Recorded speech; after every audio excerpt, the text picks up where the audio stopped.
Kina.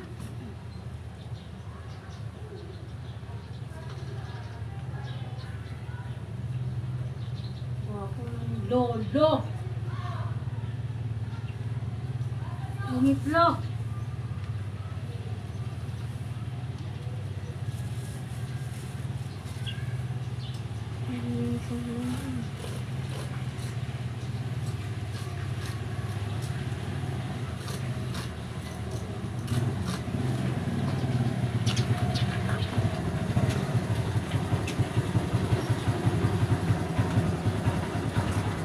Naninigarilyo kayo, kuya? Naninigarilyo?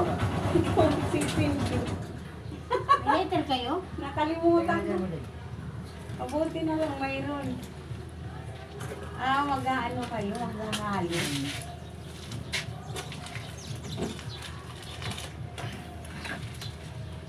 Nak, naiintindihan natin. Oo, ay salamat. Ano talaga si tatay. Kapit daw.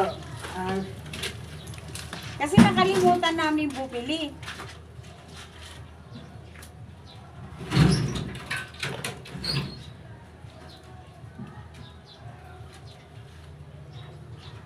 Yan siguro kuya, bago lang yan. Kahapon ano. Lo, dito ka dila mo.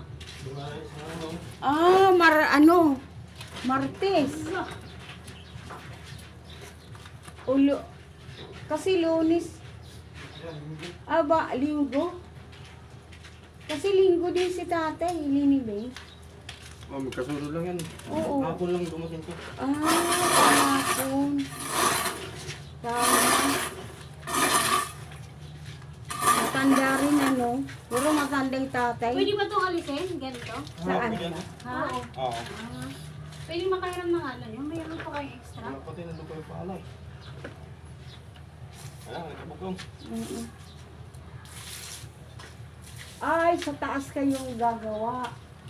Oo, bubuhos yata. Oo. Pwede ba hiram? Oo, ito na nga.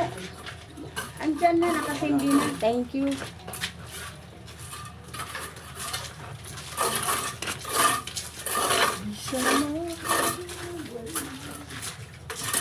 Ano yan eh, pag siminto nila din, hauras-huras eh.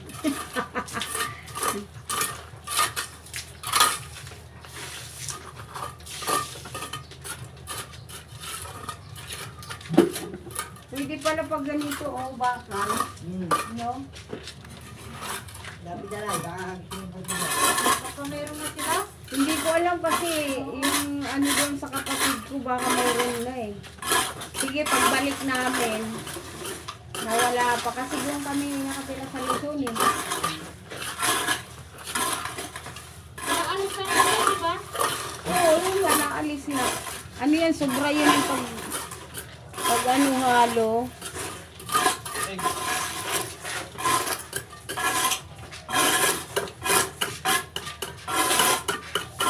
Ano may-ari ng iglesia?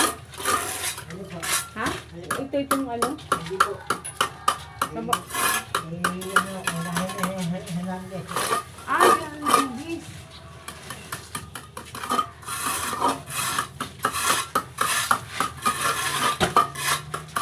Ang ano lang, yung punerarya lang, iglesia.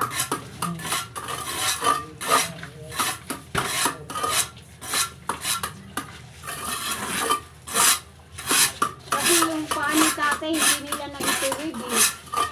Dapat na ituwid nila. Hindi naman aaray-aray yun eh. Anito na anak ko. Sabi ko, mali lang kasi kahit hindi na sabihin. Nakikita naman nila yung paa. Nakikita naman nila ang paa nila tuwid. Yan. Kasi panigas na yan eh. Yung dati na malapad ng tayo. Dito na kayo. Tabi na. Dito pala yun. Test Islante. Itabi mo doon sa pagkain niyo para hindi na talaga. Ano ba yung ano, punerarya yung nag-ano kay Lolo, nag-balsama? Ano daw yung punerarya yun? Parang ano yun? Nakita mo doon sa ano?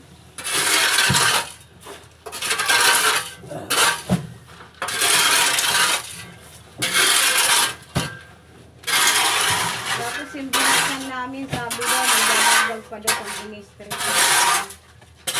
Ito yung ano. Maraming salamat.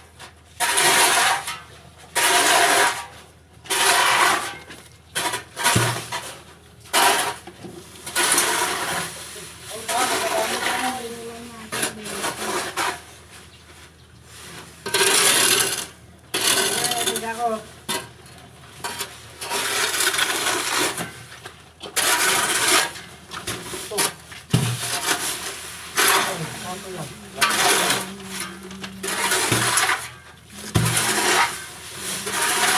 Dali. Apat? Saan yung nilalagay? Sa taas po. Sa taas. Doon, ano nila eh. Sa simento sila. Oo. Bubuhos sila, oh. Ano po, siguro.